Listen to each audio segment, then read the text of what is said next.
We are passionate about supporting healthy aging, and I think this is a perfect avenue for us to describe how healthcare is changing in a very important time during the pandemic, and also share our thoughts on what the future of healthcare may look like and how it's relevant to you.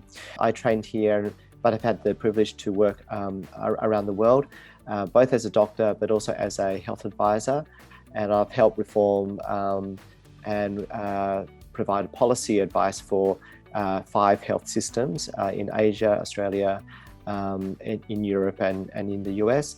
And through that experience, I've been able to meet various service providers that work in different ways, and also observe how health systems look after their populations in different ways. And this will feed into what I'll share with you today. So I thought I would cover 4 areas. The first area is what is the starting point? What is the current health system? And maybe I could describe some of those experiences that you may be feeling as you journey through the health system today.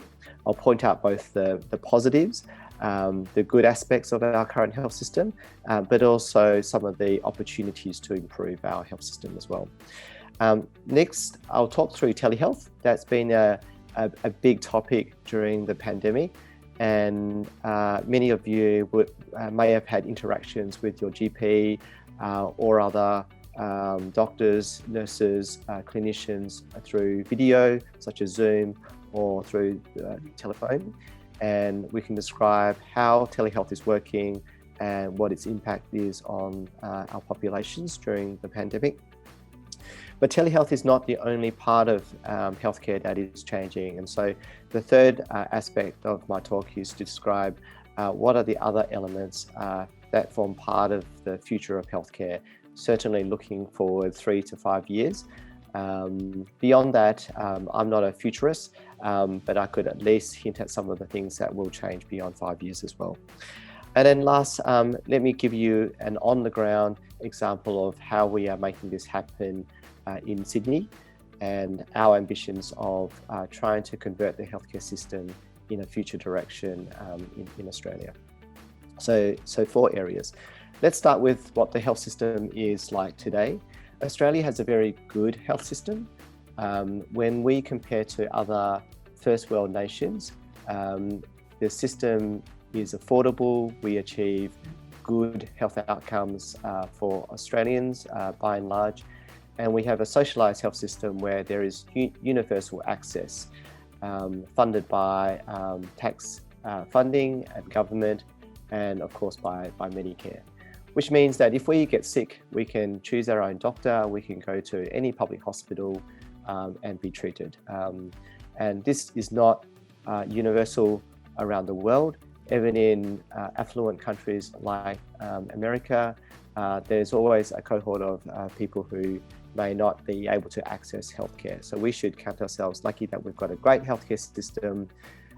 We are in the top 5 of life expectancy of all countries around the world, and we spend just under 10% of our national wealth every year, our gross domestic product, on healthcare. And other countries, such as the US again, almost spend twice as much as we do for a lower life expectancy. So overall, the report card is it's a good health system. However, it's not great. So let me talk about some of the opportunities. There are lots of gaps in our health system. And it starts with policy, where I've done a lot of work in, and largely we can describe our health system as being on-demand and reactive. If you think about it, you go see a doctor when you get sick. So the health system really kicks in when there's an issue. The health system is also, before COVID, largely focused on face-to-face interactions, unless you were in a very remote area of Australia. So along with that, patients or people needed to jump in their car, go to their doctor's surgery, go to hospital, go to outpatient appointments. So we always had to meet in person and therefore the health system is made up of a lot of infrastructure, a lot of hospitals, a lot of medical centres, a lot of community centres. And the other gap that I see over time is we don't always provide what is consistently appropriate care when Australians get sick. If we look at any indicator, it's always about half full. So if we look at chronic health conditions according to clinical guidelines, what research has shown around the world, things that we need to be doing for folks with chronic health conditions such as arthritis or such as diabetes, asthma or heart disease, we get it right about half the time. And if we look at what doctors do, what nurses do, they provide the consistent care about half the time, according to best practice. If we look at the blood tests that you might get, if we look at clinical measurements such as your blood pressure, your weight, we get it right about half the time. So half the time, our blood tests such as our cholesterol, our sugar levels are above what clinical recommendations would target. 2/3 of Australians are overweight, so we can argue that being overweight and obesity, there's 2/3 of us are above the clinical target. If we look at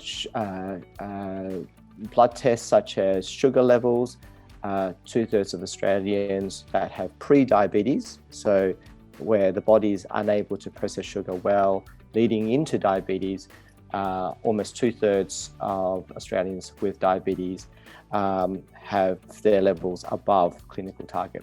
What does this all mean? It means that anyone who is above clinical target will develop health complications later in life. They will develop other diseases as a result of those complications. They will go to hospital more. They might need more surgery. It may impact their quality of life sooner, so aches and pains, feeling tired. There may be more costs involved in managing their health, and it actually may affect how long you live as well. So there's a lot of opportunity in fixing a lot of these gaps that we currently have in the health system. And one last thing about the health system is it doesn't always provide a benefit. There are lots of risks in the health system as well. So if we go to hospital, touch wood, but if we have to go to hospital, we can pick up infections. There are side effects to medications. There may be risks to operations. And these things happen and can cause harm to the population that we are looking after as well. And I suppose during 2020, COVID-19 coronavirus has really highlighted some of the gaps in our health system. The challenges with just being reactive, the challenges with our aged care facilities, and the challenges with, I suppose, providing and implementing new policies, such as the difficult lockdown that we have had, and especially Norman in Victoria, and how that impacts all people in society, where some would follow, those policies and those programs and those recommendations, and other people would exhibit different behaviours and not follow, that advice. So if we were to summarise where our health system is today and where it was before COVID, it is a system that is reasonably good when we stack it up against other countries around the world, but there are some gaps, and it is reactive, and a lot of that has been in the past face-to-face. So let's turn to the second part of my talk, which is about telehealth, and has been a big topic. The Chief Medical Officer of Australia in March, at the time when coronavirus was really hitting our shores, said that we have achieved about 10 years of health reform in 10 days. Which means that there was a real flood. Yeah, so there was a real flurry of activity to get everything organised so that we can still provide some healthcare and support to everyone in need during lockdown, and minimising the risk of crowds and people congregating together. And so we haven't always got it right, but by a large extent, that has been a real success, not only in Australia, but around the world. And the real emergence of telehealth as a genuine way for clinicians like me to help everyone that they are caring for. The interesting thing is that the technology has been around for at least 10 years. The interesting thing is that telehealth through phone calls, through videos, has already been taking place around the world for 10 years. And so if we look at other countries, perhaps Canada and the US as an example, there are some states in the US where patients would already be seeing their GP through video chats, through phone calls for the last 10 years. In some cases, up to 50% of the time. My team, we have 3 medical centres in Sydney. We've been doing it for 2 years, so 2 years before COVID. So the technology of Zoom and Skype and using FaceTime, obviously our phone calls, has already been around for a lot of time. And what has really kicked in this year is the burning platform, the reason to do it. And that's really motivated and pushed government to provide Medicare funding for us as GPs and other clinicians, to provide healthcare virtually, not just face-to-face. So that's been a real plus. It's been, it makes it convenient. Obviously, it's safe because we're not sitting in a waiting room where there are risks if someone has a cold or if someone's getting COVID tested. And it's also shown to be productive. When we call people or have a video chat, we can organize the time. There's less travel. And what we have found is patients tend to be more relaxed because they're in their living room, they're having a cup of tea. We're actually more relaxed. We're having a cup of tea as well, and we end up having a chat and having a good conversation and building that relationship that way. However, there are some risks to telehealth. And the research around the world, and it differs by specialty. So I'm a GP, and I've been a GP for 20 years. In my field, we can do telehealth for about 70% of the things that we normally do. So if 10 people came to see me, 7 of those 10 people I could do telehealth for. But for the 3 other people, I may have to examine them by looking at listening to their breathing, listening to their heart. I might have to feel their tummy. I might have to work with them on examining their shoulder joint, their hip joint, their knee joint. So when things get more complex, when I need to examine a patient, that's where telehealth has a limitation. And we, the way we do it today is to have the chat initially over video or over the phone, but then bring our patients into the clinic for the examination to complete the consult. So you make that decision after or during the phone call or the Zoom meeting, whatever you've got. Is that right, Kevin? That's right, Norman. So we would either have the telehealth initially, especially if there is any risk of COVID. And, if someone has a sore throat, any cold and flu symptoms, we would do initially over the phone. We would then order a test, and when it's negative, then if there's any follow-up needed, we will see them in the clinic. But some things will be obvious. So if there's a blood test needed, if there's a pap smear needed, if we do need to listen to a child's asthma, those are clear-cut cases where we would have to bring them into the clinic. So we're a lot more discerning about what to do on video and over the phone versus what we do in the clinic. And again, it varies by specialties. So I also have a team of psychologists, and they can do almost 100% of their work through video. Now, video is very important for them, and actually when they're in the clinic, they prefer to do it through video because when we wear masks, they feel like there's a barrier, and they can't establish that relationship for someone to feel completely open and honest about, how they're feeling. So there are some, challenges to telehealth.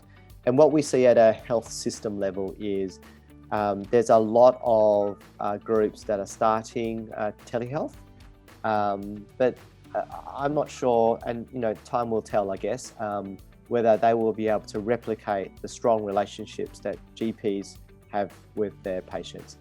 There's a lot of groups where, and I suppose this is part of our future, which is chemists providing what they would call chatbots to look at a medication that you need and then deliver a medication to your door in 2 hours. There will be a lot more convenience, if you like, for patients to have different options, and telehealth will certainly be one of them. Now, video and phone calls are not the only part of telehealth, so I should talk about other parts of telehealth. Telehealth just means over distance. Means a distance. So we can also have devices that can monitor health conditions. So if you think about your weight scales at home, blood pressure machines, for those with diabetes, you can test your sugar levels at home. You can measure your oxygen levels at home. Your phone and Apple Watches in the future will be measuring your heart rate. So a lot of these things can be synced up to the internet. And if you provide permission for your doctor to look after them, your GP or your specialist, whoever's caring for you, can actually look at some of that information and help you with your health. And that's called telemonitoring. And another part of telehealth is just messaging as well. So similar to writing an email, we provide emails to all of our patients so they can email us, they can text us, and that's all included as part of telehealth. And telehealth is really just a communication channel. And what's really important is having a GP and a team that are looking after you and making sure that you stay healthy, particularly during a pandemic. In summary, telehealth is great, it's convenient, it has lots of benefits for patients. It also does have some limitations, especially when we need to examine patients.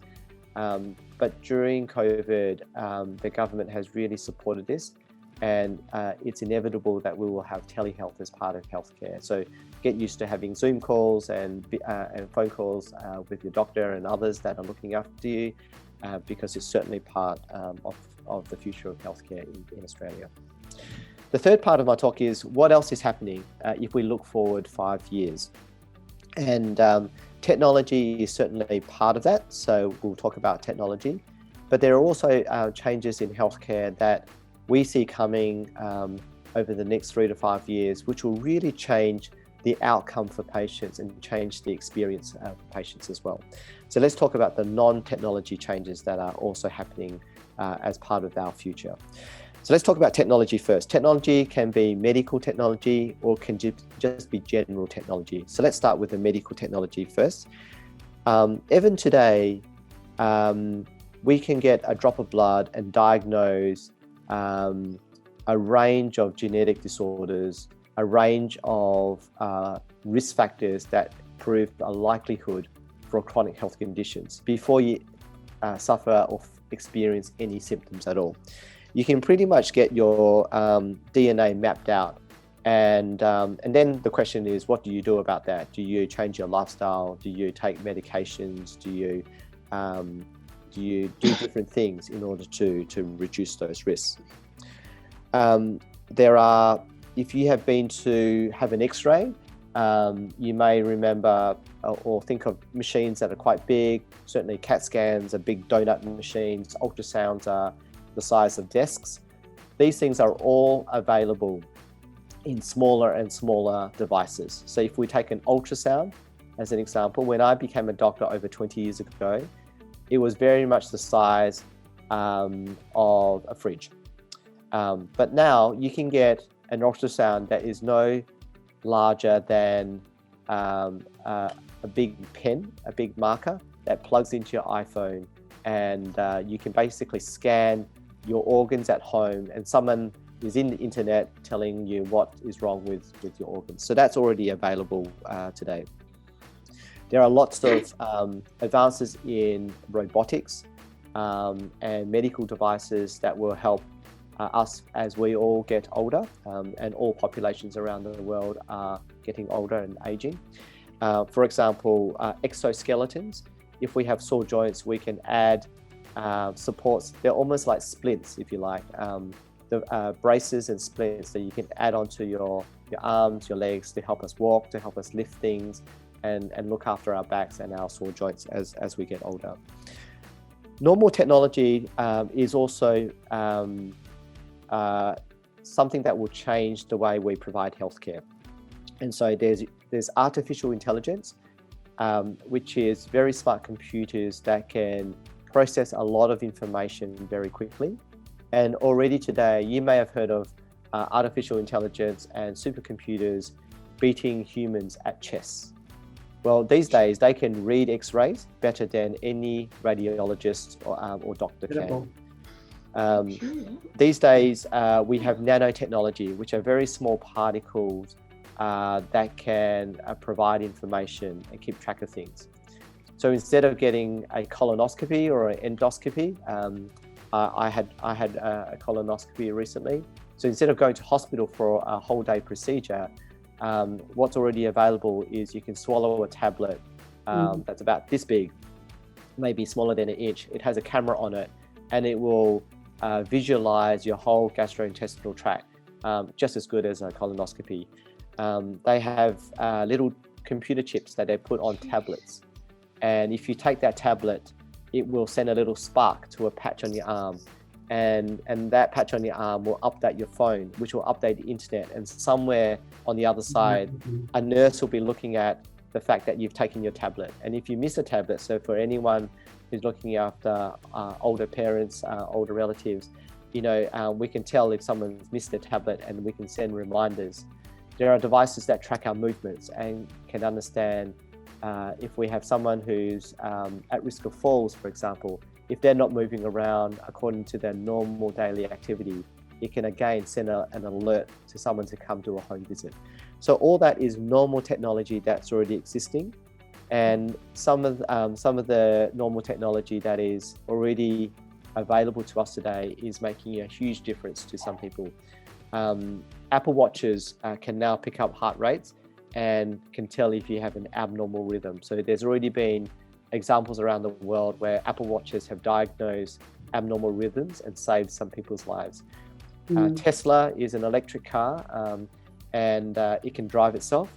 And there's already been cases of people having heart attacks in a Tesla car, and they've passed out, and the Tesla car has driven them to a hospital and saved their life. Wow. So these things so these things already exist and will be part of our future in a very inevitable. I would say, even in my car, Kevin, I've got a BMW, and it has a feature, if I crash and my airbag is deployed, they will start speaking to me and say, "Are you all right? Are you all right? I can see you crash," and they can see where I am if I'm in the radar. And if I don't answer, they will send an ambulance or call emergency to where I am.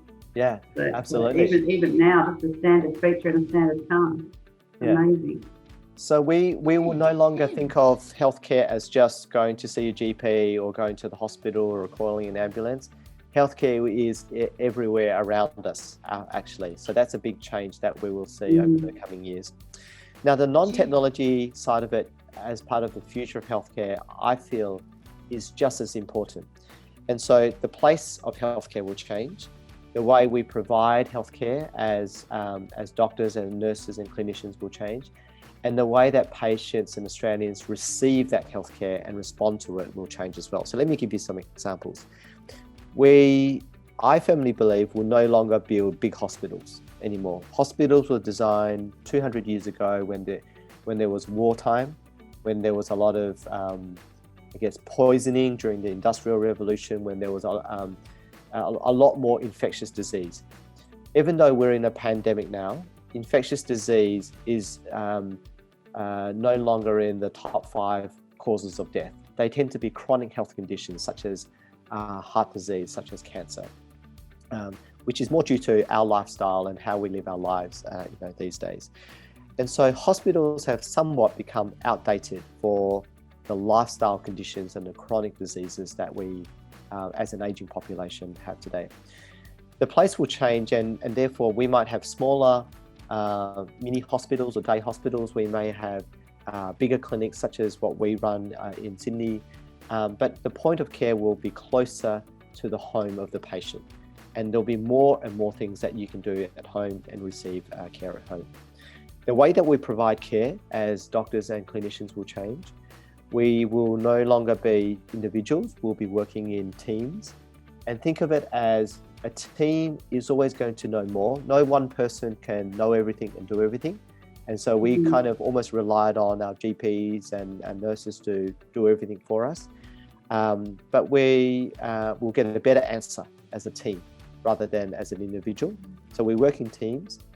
We will focus on information a lot more because with technology, we'll have a lot more data. And so with more data, we can come up with the right treatment rather than guess at the treatment.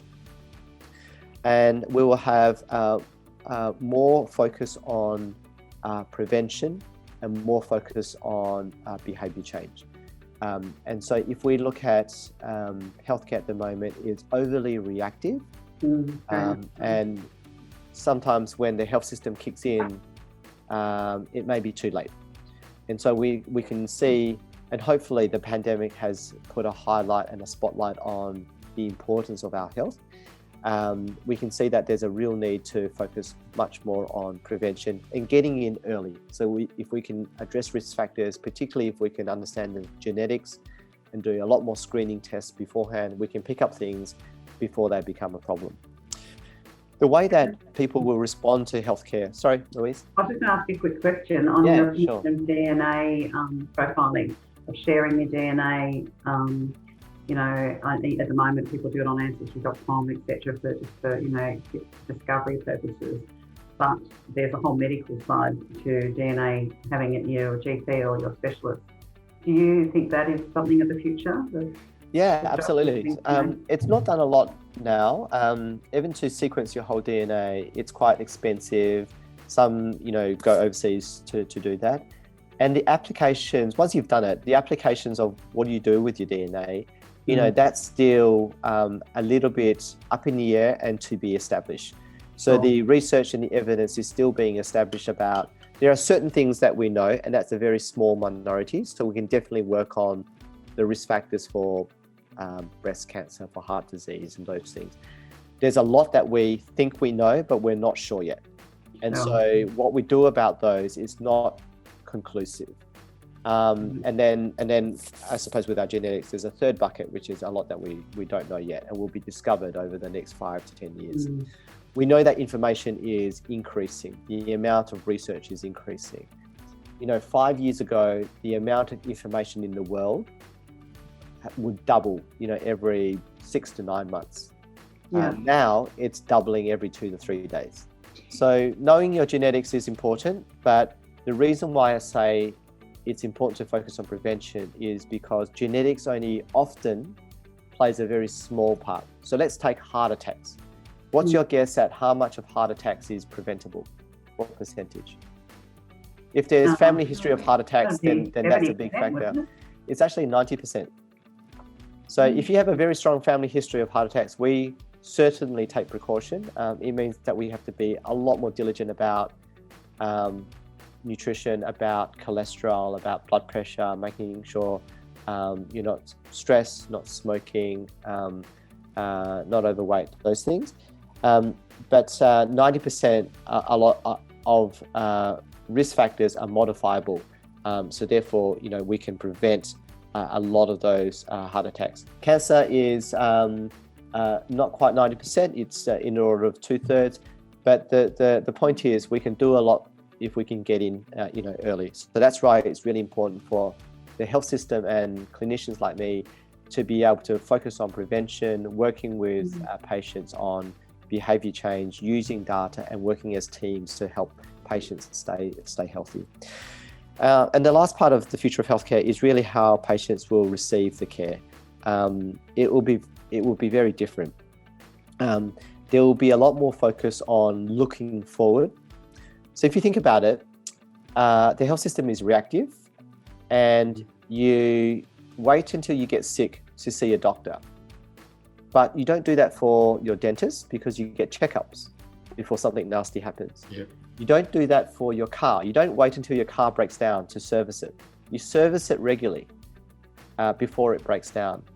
And so if I was to be provocative, I would say the entire healthcare system, my colleagues as GPs, we are like a big, massive breakdown service. We kick in when you get sick. We're purely reactive. So looking forward means that we can be proactive, which means that we will be asking you, Norman, asking others, what do you want to do over the next 2 to 3 years? What do you want your health to look like? What are your goals? And you might say, I want to sleep better. I want to feel more energetic. I want to go fishing. I want to play with my grandkids. Whatever your goals are, healthcare is now going to focus on those goals. And certainly we would have some goals. Our goals might be more medical. They might be do annual blood tests, make sure that we get your eyes checked, make sure we control your blood pressure, lose weight, etc. So we are going to focus on goals, and there will be more resources available to patients at home to achieve those goals. And they're not always going to be medical. One example here is the longest, the largest longitudinal study, meaning over time, a healthcare study in the world is from Harvard University in the US. And they followed about 4 generations of people and tracked all their data, collected all the information through surveys through those generations. The biggest impact on health isn't money. It isn't how many medications you get. It isn't how much healthcare you get. It's not necessarily your exercise. It's not what you eat at home. Can anyone have a guess? It's your connection. It's a social connection. So the fact that you are around family and friends and loved ones, you've got an active, and this is why the lockdown is so challenging, and its impact on mental health is so great. You know, if we don't have, we're creatures of community, and without that community, without those social connections, it does have a significant impact not only on our mental health, but also on our physical health. And that's why when I talk about changing healthcare and the future of health, it is going to be so much around not only looking forward, but how we interact with each other in groups, in community, having care at home. And it's not just medical interventions, but there's also social interventions as well. And so I'll give you some examples about what we do in Sydney, just to highlight that point. But to summarize, the future of healthcare is going to be different. There's going to be medical technology, a range of other technologies, cars and watches and phones that will really transform how health is being provided, how we can focus on our own health.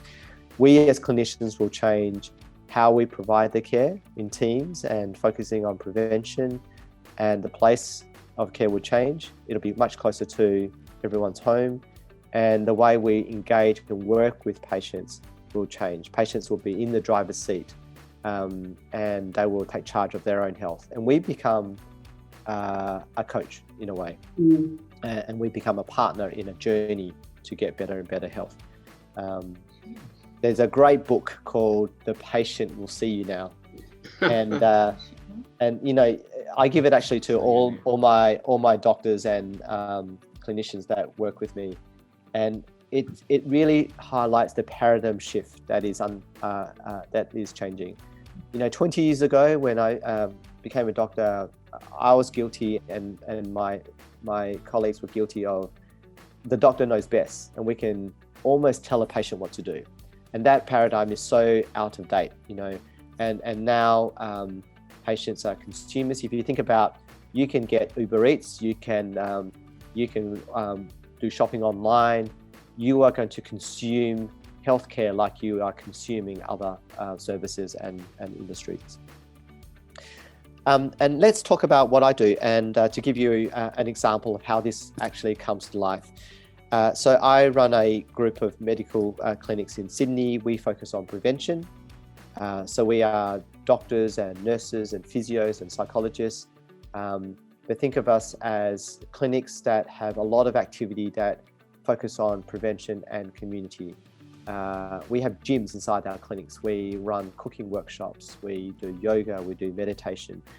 And all of that is to harness a lot of the social interaction and the lifestyle, what we call lifestyle interventions, having daily habits that are healthy for us, and not just writing a prescription and giving someone medication to address their risk factors.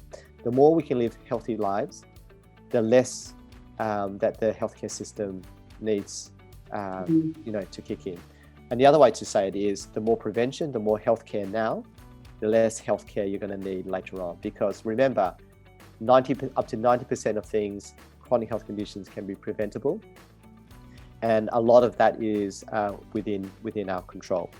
So we have essentially built a model of healthcare that we are working with government and our local communities to push forward as a future model of healthcare for Australia. And so how is it different? We essentially cherry pick the best doctors and nurses and physios and psychologists that we can find, and we put them on a salary. We employ them. Now, why is that different?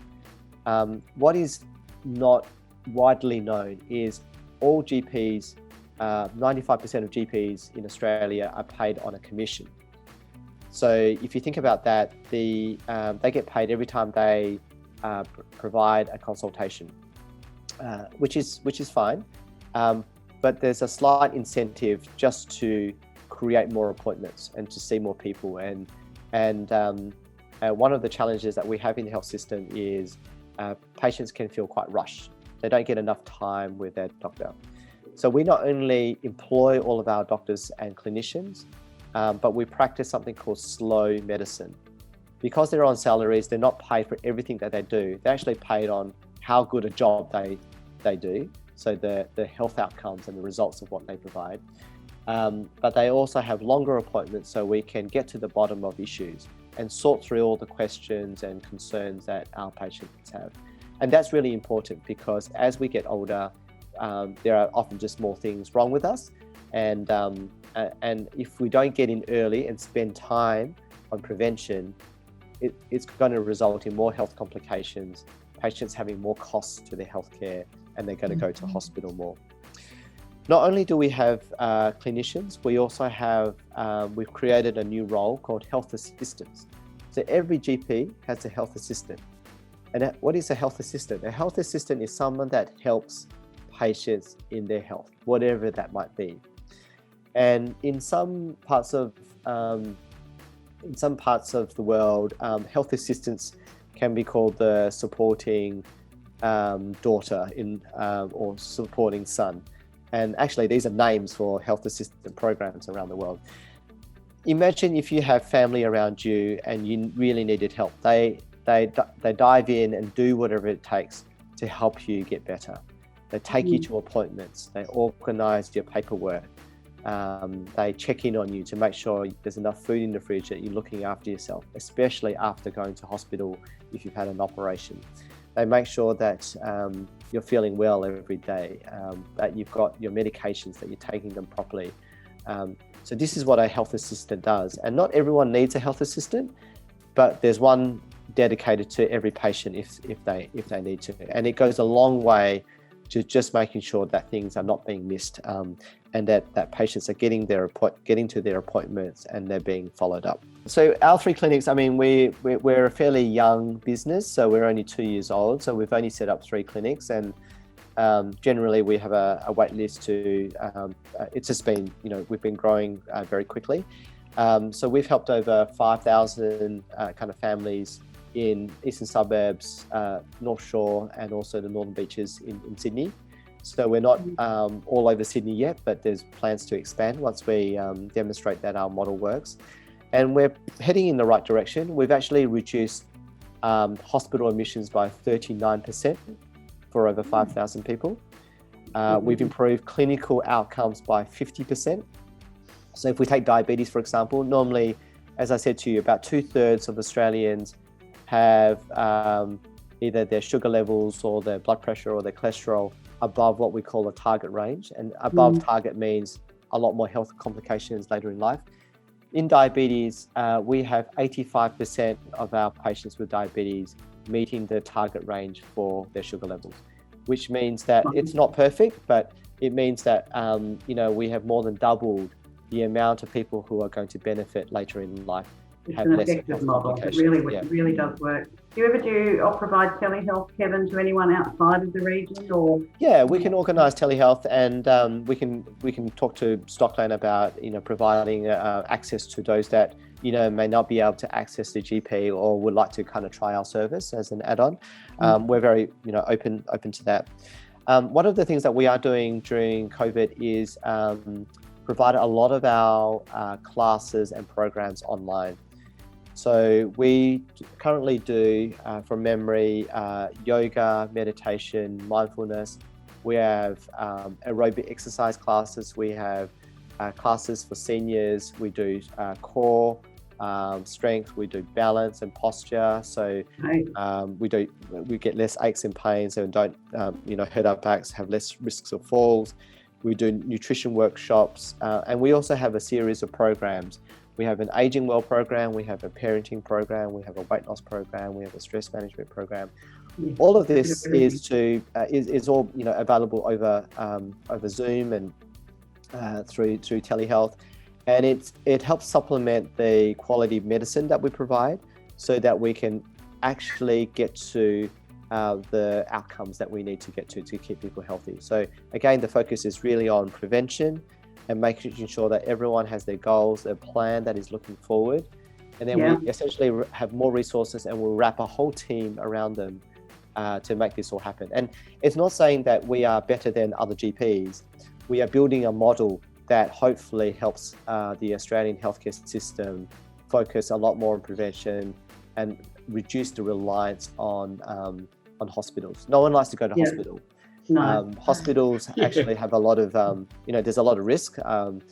There's actually a lot of harm as well. So this is a very morbid statistic, but do you have a guess of how many people actually die in hospitals in Australia every year?